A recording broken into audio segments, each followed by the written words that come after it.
I'll go for a walk with them as well, right?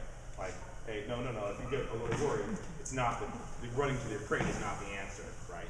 So it's kind of reading why the dog wants to go into their crate. Good, nice. Good, nice. And that's a little U-turning, right? So you move just a little bit early with that hand, right? So what you want to do is let him get one, and then right when he's almost touching your hand, just whip it away and run the other direction, right? Good. There you go, much better, and let him get that. Good. Back the other way.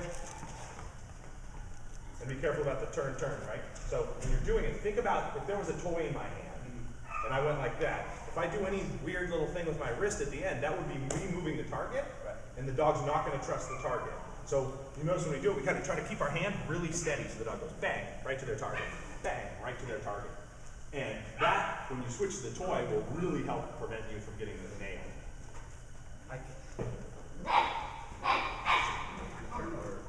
Yeah, a little bit, right? So do a couple straight ones, right? So you get it. So good boy, huh?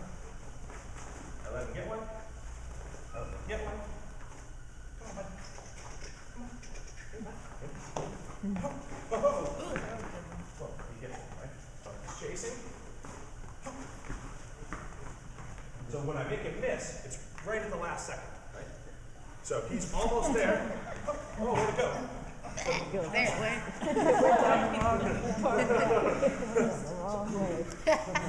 Classic problem. Better. Chew it before you swallow. Good. Good. And that was a little, see the little hook move there? So make sure you went like this and you kind of a little to the side at the end. Really concentrate and take a step there, let him catch it. Perfect. Back the other way straight, let him catch it. Good, nice. Nice, Jason. There, nice, much better. Excellent.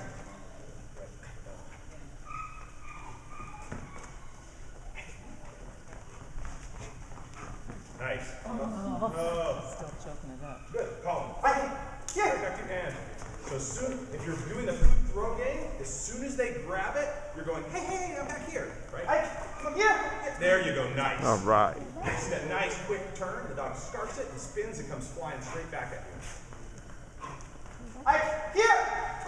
Here. Good, nice. Excellent. Good. So do like a restrainer you call it? Sure. Here, bud.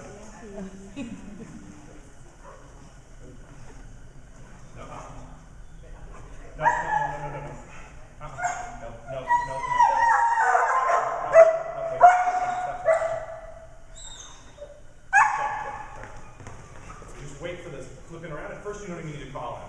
He knows already that he's about to get called. He flips around, and you just wait till he stabilizes, and then you just let him go. Okay. And then you'll just add the recall when he stabilizes. You just say, here, they'll let go. So at first, he'll hop around. You just stay, wait. He stops, so let him go.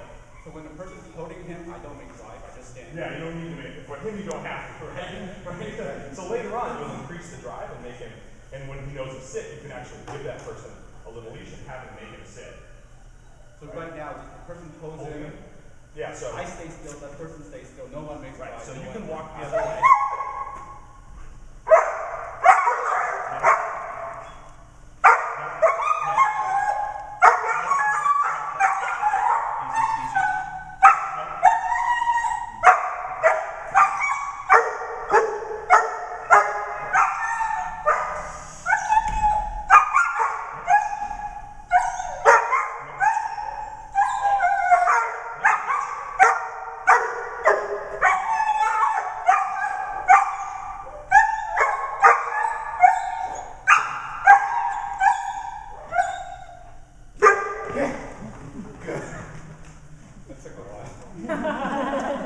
Well, he has all these associations with the harness and agitation and other stuff as well. So what you'll relatively quickly do is you'll take the harness off him and you'll just give a little leash, a little pad, and just have him make him sit at this end. Because he doesn't need any more. Right? So again, we do the restraint recalls when the dogs are young to make drive coming. When you have that much drive, you don't need to do it anymore. Right? Now you need to himself, and then come on, right? And he'll actually be better. He's not wasting energy, right? So a lot of that external energy is energy just shot out into the air, right? It's wasted, kind of diffused energy. Once I make that dog sit, and he has to sit quietly, he wants to go, and that's like bottled up energy. Come on. And then, boom, he puts all that energy into coming to you, right? Instead of all this, which is kind of wasted energy. You have to contain it and then put it all into the behavior you want, right?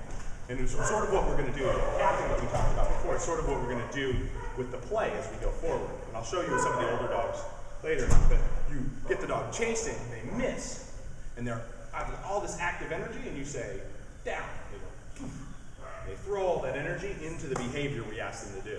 And it increases the intensity of the behavior. It'll be the same here.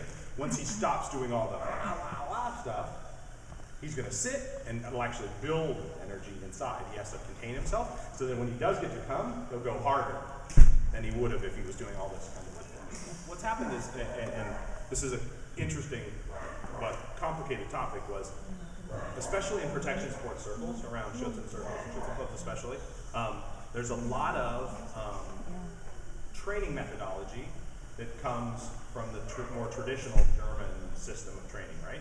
And what it was is the training itself was based on a fair bit of conflict.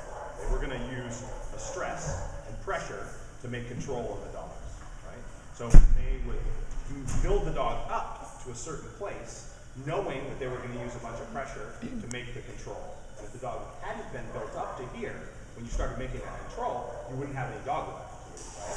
So you needed to kind of overbuild the dog because you were going to wail on him so much to make the control, right? And there's a certain kind of dog that kind of thrives on that system, a very specific kind of dog, uncommon kind of dog, but they're out there, a dog that actually does all right in that system. And there are lots of dogs that don't. And now we're training with a lot less conflict. We're teaching more behaviors inducively instead of through pressure. And as a result, I don't have to build the dog up till he's crazy. And I frequently give myself all kinds of problems. I get way out of balance. Now I have this crazy dog, and now I'm trying to teach a crazy dog to contain himself. And now I have to pressure him because I can't.